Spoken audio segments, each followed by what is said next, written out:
পরিধি 220 মিটার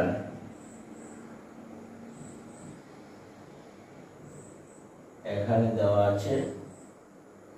ওই বৃত্তে অন্তর্লিখিত বর্গক্ষেত্রের বাহুর দৈর্ঘ্য নির্ণয় করতে হবে। ওই বৃত্তে দেখো, ওই বৃত্তে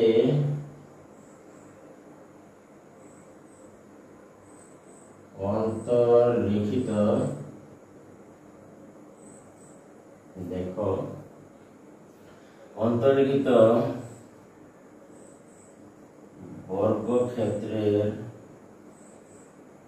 বর্গক্ষেত্রের বাহুর দৈর্ঘ্য নির্ণয় করতে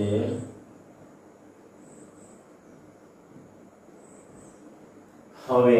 একটি বৃত্তের পরিধি হচ্ছে তোমার 220 মিটার এবং ওই বৃত্তে অন্তর্লিখিত বর্গক্ষেত্রের বাহুর দৈর্ঘ্য নির্ণয় করতে হবে।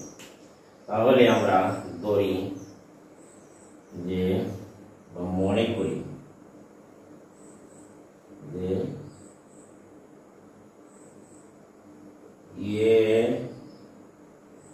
ধরলাম এ, বি,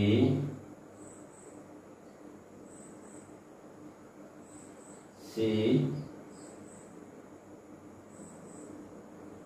বর্গক্ষেত্রটি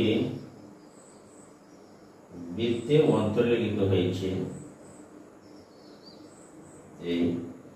তাহলে এ, বি, সি ধরো ডি বর্গক্ষেত্রটি সমাধান দেখো 317 পৃষ্ঠায় দেখো, পেজ নম্বর 300 হচ্ছে তোমার 317 অনুশীলনের 16.3 8 নম্বর অঙ্কটি ভেরি ভেরি ইম্পর্টেন্ট একটা অঙ্ক। এটি কিন্তু পরীক্ষায় এসেছিল। উদাহরণ একটা অঙ্ক আছে, বক্সের কাজ। এটা বৃত্তের পরিধি হচ্ছে তোমার 440, সেটি কিন্তু ইম্পর্টেন্ট। তাহলে আমরা সমাধান করি। ধরি বা মনে করি যে এ, বি, সি, ডি বৃত্তটি এ, বি, সি, ডি বর্গ ক্ষেত্রটি বৃত্তে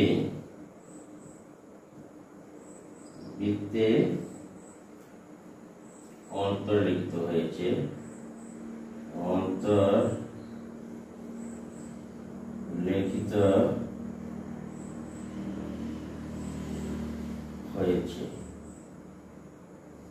ধরি এবিসিডি বর্গক্ষেত্রটি বৃত্তে অন্তর্লিখিত হয়েছে।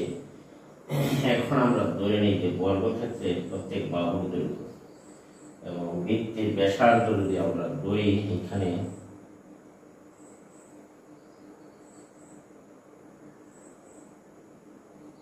ধরলাম বৃত্তের কেন্দ্র, মনে করি এবিসিডি অকেন্দ্র বিশিষ্ট বৃত্তে এবিসিডি বর্গক্ষেত্রটি অন্তর্লিখিত হয়েছে। ধরি বৃত্তের, মনে করি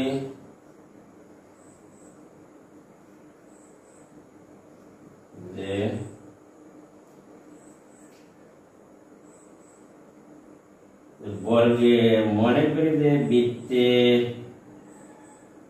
ব্যাসার্ধ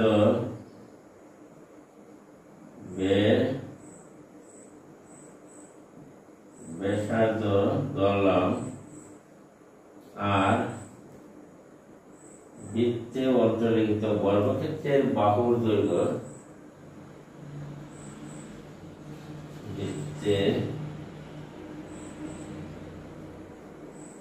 অন্তর্লিখিত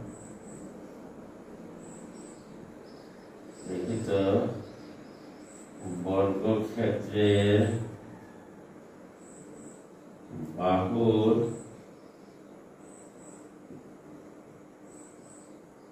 দৈর্ঘ্য এ। আমরা ধরে নিলাম, মনে করি যে বৃত্তের ব্যাসার্ধ হলো তোমার, আর বৃত্তে অন্তর্লিখিত বর্গক্ষেত্রের বাহুর দৈর্ঘ্য এ। তাহলে সুতরাং আমরা লিখতে পারি যে বৃত্তের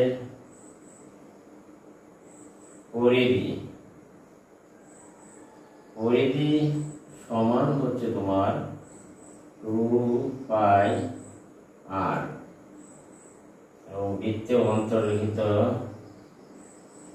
বর্গক্ষেত্রের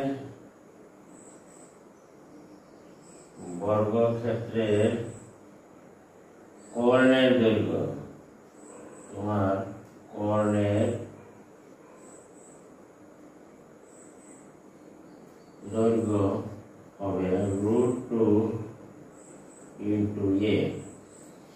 তাহলে বর্গক্ষেত্রের কোণের দৈর্ঘ্য, এখানে লক্ষ্য করো যে ABCD বৃত্তে যদি ABCD বর্গক্ষেত্রটি অন্তর্লিখিত হয়, তাহলে ধরলাম যে দুই অকেন্দ্র বিশিষ্ট বৃত্তে ABCD বর্গক্ষেত্রটি বা ABCD বর্গক্ষেত্রটি বৃত্তে অন্তর্লিখিত হয়েছে, তাহলে ABCD এই বর্গক্ষেত্রের কোণের দৈর্ঘ্য হচ্ছে AC অথবা BD। এই বর্গক্ষেত্রের কোণের দৈর্ঘ্য AC অথবা BD যদি হয়, আর বৃত্তের পরিধি 2πr, এখানে বৃত্তের ব্যাস হবে 2r, তাহলে বৃত্তের ব্যাস এবং হচ্ছে বর্গক্ষেত্রের কোণের দৈর্ঘ্য কিন্তু সমান। তাহলে আমরা লিখতে পারি বৃত্তের ব্যাস এবং বর্গক্ষেত্রের কোণের দৈর্ঘ্য সমান। কিন্তু বৃত্তের ডাকে দেওয়া আছে যে বৃত্তের পরিধি হচ্ছে 220 মিটার। আমরা লিখতে পারি তাহলে প্রশ্ন মতে, দেখো লিখতে পারি বৃত্তের পরিধি 2πr 220 মিটার বা 2r ইকুয়াল টু, আমরা লিখতে পারি যেমন মনে করো পাই বা 220। এখানে আমরা যদি ক্যালকুলেটর চাপি, দেখো কত আসে। এখানে ক্যালকুলেটর চাপো, তোমরা দেখতেই পাচ্ছ যে আমরা 2r এর মান বের করতে চেষ্টা করছি। 2r মানে হচ্ছে বৃত্তের ব্যাস, তাহলে 220 ভাগ পায়ের মান, অর্থাৎ পায়ের মান হচ্ছে তোমার 3.1416 দ্বারা যদি আমরা ভাগ দিই, তাহলে দেখো এর মান কত পাওয়া যায়। এখানে বা 2r এর মান আমরা পাবো, এখানে দেখো ভাগ 3.1416 70.023 70.03 আমরা পেলাম। 2r এর মান আমরা পেয়েছি 70.03, প্রায় 1 মিটার। এখানে কিন্তু বৃত্তের পরিধি দেওয়া ছিল 220 মিটার। এখানে আমরা 2r মানে হচ্ছে বৃত্তের আমরা ব্যাস বের করেছি। দেখো চিত্রটিতে খেয়াল করো যে এখানে দেখো, যেহেতু আমরা সুতরাং আমরা লিখতে পারি যেহেতু 2r হচ্ছে তোমার বৃত্তের এখানে ব্যাস আর বর্গক্ষেত্রের হচ্ছে কর্ণ, তাহলে আমরা লিখতে পারি সুতরাং বৃত্তের ব্যাস, লেখা বৃত্তের ব্যাস সমান হচ্ছে 70.03 মিটার, প্রায় এই আমরা বৃত্তের ব্যাস, কিন্তু আমরা চিত্র থেকে দেখতে পাচ্ছি যে বৃত্তের ব্যাস যেহেতু চিত্র হতে দেখা যায় যে যেহেতু বৃত্তের ব্যাস ইকুয়াল টু হলো তোমার বর্গক্ষেত্রের কর্ণের দৈর্ঘ্য। এখানে দেখো বৃত্তের ব্যাস সমান হচ্ছে বর্গক্ষেত্রের কর্ণের দৈর্ঘ্য। আশা করি তোমরা এটুকু বৃত্তের ব্যাস, এখানে দেখো ও কেন্দ্র থেকে ওসি হচ্ছে আর, আর এ ও হচ্ছে তোমার আর। এইখান থেকে আমরা জানি যে বৃত্তের কেন্দ্র থেকে পরিধি পর্যন্ত দূরত্ব কি ব্যাসার্ধ বলা হয়। এইখান থেকে এইটুকু হচ্ছে তোমার ওসি, থেকে হলো ওএ। এই ওসি ওএ মিলে হচ্ছে বর্গক্ষেত্রের বাহুর দৈর্ঘ্য হলো তোমার এসি, বা বর্গক্ষেত্রের কোণের দৈর্ঘ্য হচ্ছে তোমার এসি। তাহলে বৃত্তের ব্যাস 2r আর বর্গক্ষেত্রের কোণের দৈর্ঘ্য হলো তোমার এসি সমান।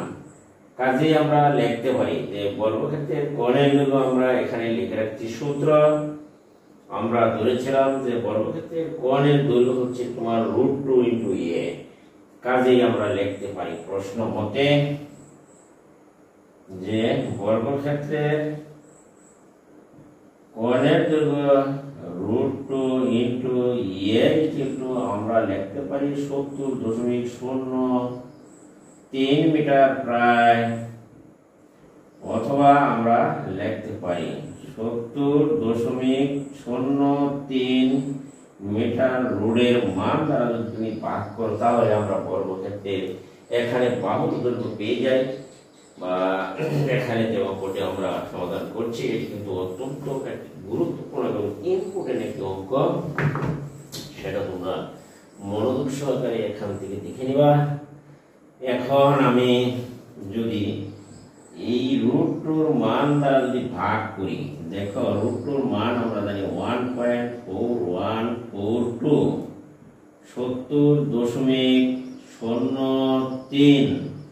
এটিকে ভাগ করলে আমরা পাই, দেখো যে 70.03 কে আমরা যদি এবার ভাগ দাও, তাহলে ভাগ দিলে আমরা পাই, দেখো যে 70.03 এটিকে যদি আমরা ভাগ দিই 1 পয়েন্ট অর্থাৎ √2 দ্বারা 1.4142, তাহলে কিন্তু আমরা পাচ্ছি দেখো 49.51 প্রায় মিটার। 49.519 মিটার প্রায়। অতএব নির্ণীয় বর্গক্ষেত্রের বাহুর দৈর্ঘ্য আমরা পেলাম যে নির্ণীয়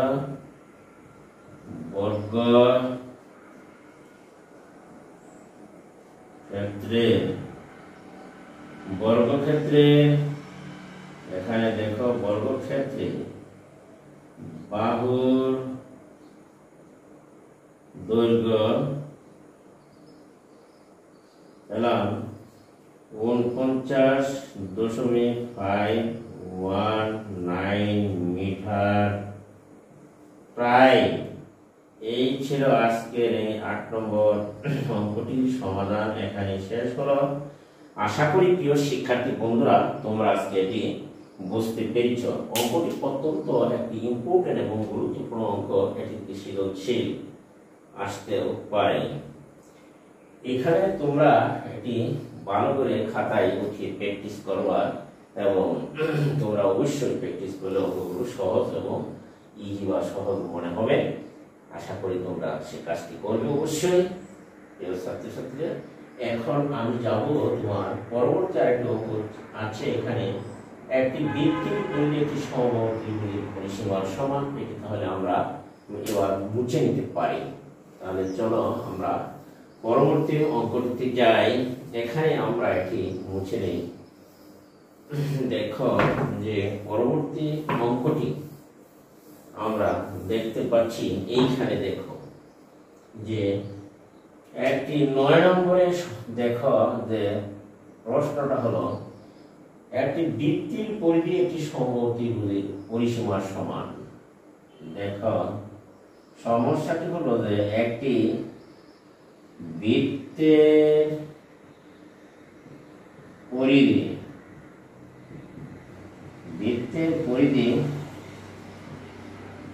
সমবাহু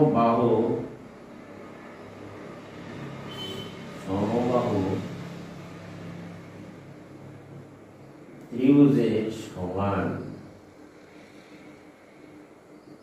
একটি বৃত্তের পরিধি একটি সমবাহু ত্রিভুজের সমান। এদের ক্ষেত্রফলের অনুপাত নির্ণয় করো। পরিধি এদের ক্ষেত্রফলের দেখো এদের ক্ষেত্রফলের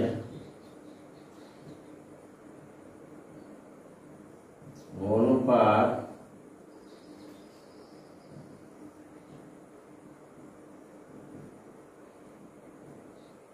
নির্ণয় করো। এখানে আমি সমস্যাটি তুলে ধরেছি। তাহলে বৃত্তের পরিধি এবং সমবাহু ত্রিভুজের পরিসীমার সমান, এদের ক্ষেত্রফলের অনুপাত নির্ণয় করতে হবে। তাহলে এইখানে দেখো যে একটি বৃত্তের পরিধি একটি সমবাহু ত্রিভুজের পরিসীমার সমান, এদের ক্ষেত্রফলের অর্থাৎ বৃত্তের ক্ষেত্রফল ও সমবাহু ত্রিভুজের ক্ষেত্রফলের অনুপাত বের করতে হবে। তাহলে আমরা দেখো একটি সমস্যা করার জন্য আমরা কি করব, প্রথমে বৃত্তের ব্যাসার্ধ ধরে নাও এবং দড়ি সমাধান। দেখো যে দড়ি বৃত্তের বৃত্তের ও ব্যাসার্ধ, দেখো বৃত্তের ব্যাসার্ধ ধরলাম আর এবং সমবাহু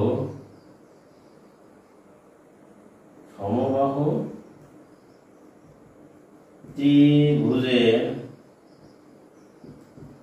বাহুর দৈর্ঘ্য ধরো এ, একক ধরে নিলাম।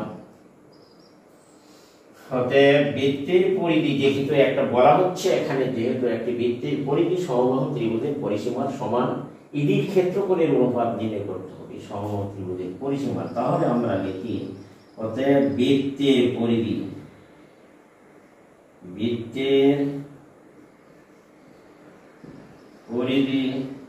সমান আমরা জানি যে 2πr এবং সমবাহু ত্রিভুজের, দেখো সমবাহু ত্রিভুজের পরিসীমা হচ্ছে, আমরা তো জানি সমবাহু ত্রিভুজের পরিসীমা, সমবাহু ত্রিভুজের পরিসীমা হলো, ত্রিভুজের বাহু থাকে তোমার কয়টি, ত্রিভুজের 3টি বাহু থাকে। যেহেতু এই 3 বাহুর দৈর্ঘ্যের সমষ্টি হচ্ছে, তাহলে একটি বাহু যদি সমবাহু ত্রিভুজের বাহুর দৈর্ঘ্য ধরলাম, ধরো এখানে ধরেছি আমরা যে সমবাহু ত্রিভুজের বাহুর দৈর্ঘ্য, এখানে আমরা ধরে নিয়েছিলাম যে একক। তাহলে 3 বাহু যদি যোগ করি তাহলে হবে সমবাহু ত্রিভুজের পরিসীমা 3a। আশা করি তোমরা এটুকু বুঝতে পেরেছ। তাহলে আমরা লিখতে পারি প্রশ্ন মতে যে এইখান থেকে আমরা লিখতে পারি, দেখো যে 3a, এই 3a সমান হলো তোমার 2πr, বা আমরা যদি এর মান বের করি তাহলে 2πr বাই হচ্ছে তোমার 3। আশা করি প্রিয় শিক্ষার্থীরা তোমরা এটি বুঝতে পেরেছো। আমি আপাতত অর্থাৎ বর্গক্ষেত্রের সমবাহু ত্রিভুজের বাহুর দৈর্ঘ্য বের করেছি 2πr বাই হচ্ছে 3। তাহলে এবার আমরা দেখি সমবাহু ত্রিভুজের বাহুর দৈর্ঘ্য বের করেছি, আর এখানে যেহেতু বলা হচ্ছে যে বৃত্তের পরিধি সমবাহু ত্রিভুজের পরিসীমার সমান ক্ষেত্রফল, অতএব আমরা এখন বৃত্তের ক্ষেত্রফল বের করব। তাহলে দেখি এইটুকু মুছে নিতে পারো তুমি। দেখো যে বৃত্তের ক্ষেত্রফল আমরা বের করে নিই। দেখো এখান থেকে আমরা লিখতে পারি অতএব যে বৃত্তের ক্ষেত্রফল আমরা জানি যে পাই আর স্কয়ার এবং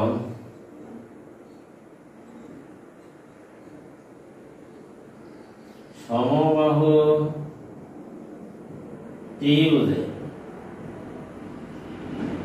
ত্রিভুজের ক্ষেত্রফল আমরা জানি দেখো √3/4 ইনটু হচ্ছে তোমার স্কয়ার বর্গ মিটার বা একক। এখন এবির ক্ষেত্রফলের অনুপাত যেহেতু বের করতেই হবে তাহলে লেখো সুতরাং বৃত্তের ক্ষেত্রফল লিখলাম ক্ষেত্রফল অনুপাত হচ্ছে তোমার সমবাহু ত্রিভুজের ক্ষেত্রফল, সমবাহু ত্রিভুজের ক্ষেত্রফল এইখানে তুমি দেখো যে বৃত্তের ক্ষেত্রফল আমরা এখানে পেয়েছি পাই আর স্কয়ার, আর সমবাহু ত্রিভুজের ক্ষেত্রফল আমরা এখানে পেয়েছি √3 হচ্ছে তোমার √3/4 ইনটু স্কয়ার। আশা করি তোমরা এটুকু বুঝতে পেরেছ।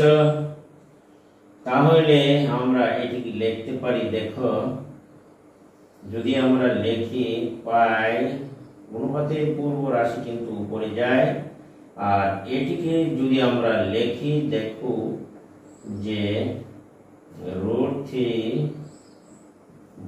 হচ্ছে 4 ইনটু এইভাবে লিখতে আমরা পারি।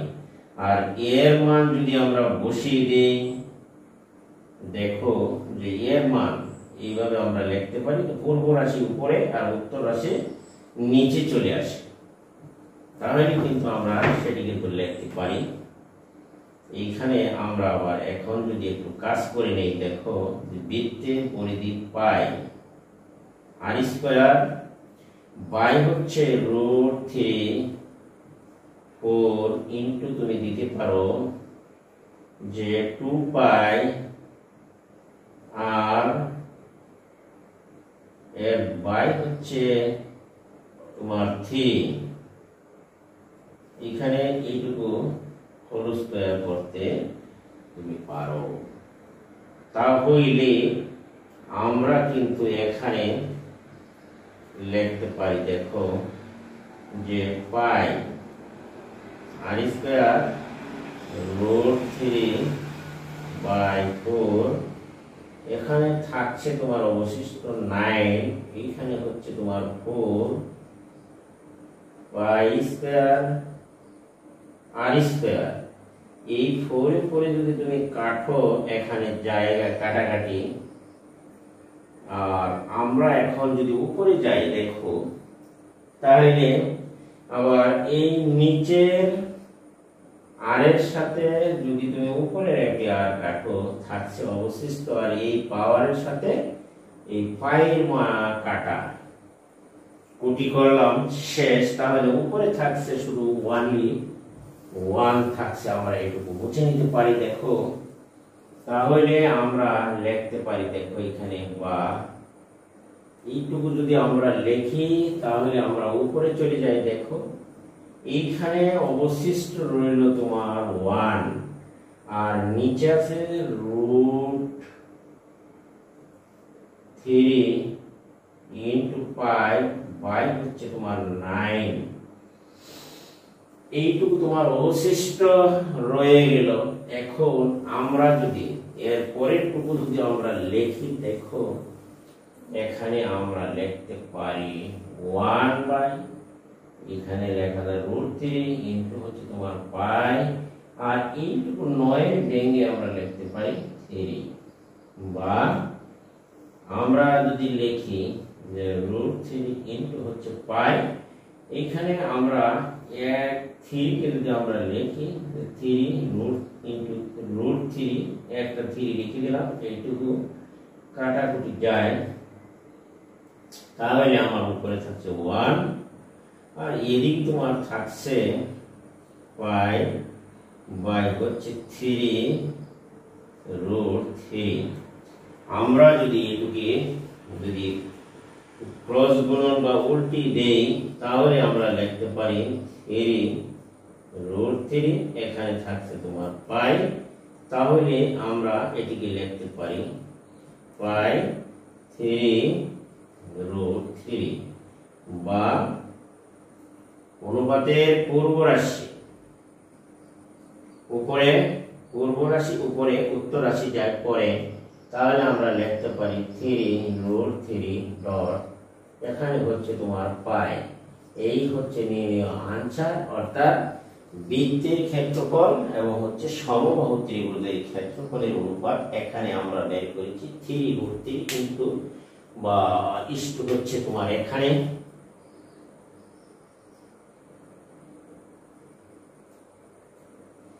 ফাইভ। আশা করি প্রিয় শিক্ষার্থী বন্ধুরা তোমরা আজকে এটি বুঝতে পেরেছো অঙ্কটি। আশা করি আজকে আমি এখানে এটি সমাপ্ত করলাম, এবং পরবর্তীতে যদি তোমরা মনে করো তাহলে অবশ্যই আমি বাকি আরো কিছু অঙ্ক আছে, যেমন হচ্ছে 10 নম্বরে যে এটি হচ্ছে তোমার একটি চিত্র দেওয়া আছে 4টি, এই চিত্রগুলো ধারা অংশের ক্ষেত্রফল নির্ণয় করতে বলা হচ্ছে, সেটি আমরা পর্যায়ক্রমে যদি তোমরা বলো তাহলে করে দিতে পারি। আশা করি প্রিয় শিক্ষার্থীরা ভিডিওটি তোমাদের কাছে ভালো লাগবে বা উপকারী মনে হবে। যদি আমার ভিডিওটি তোমাদের কাছে ভালো লাগে এবং উপকারী মনে হয় তাহলে অবশ্যই তোমরা আমার চ্যানেলটিকে সাবস্ক্রাইব করবে এবং পাশে থাকা বেল আইকনটি বাজিয়ে দেবা।